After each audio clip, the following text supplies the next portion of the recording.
Hi everyone, welcome back to a new episode of Tutor Bytes. Today in this video, I'm going to show you how you can turn on your group chat notification on your Telegram's account. Keep watching the video till the end. To turn on your group chat notification on your Telegram's account, first go ahead and launch open your Telegram application on your device. The home page of Telegram will be displayed on the screen.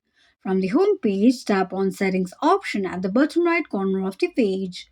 You will end up on the settings page of your Telegram's account. Now, to turn on your group chat notification, slide the slider of groups to the right side to turn it on.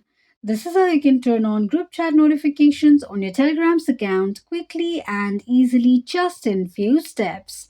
If you have any thoughts or queries, let us know in the comment section. Don't forget to subscribe to our channel for further updates. Also, press the notification bell icon so that YouTube will notify you whenever we post a new video. I hope this video was helpful to you. If it was, just go ahead and give us a thumbs up. Feel free to comment down any suggestions or improvements to be made to our channel by commenting on the comment box.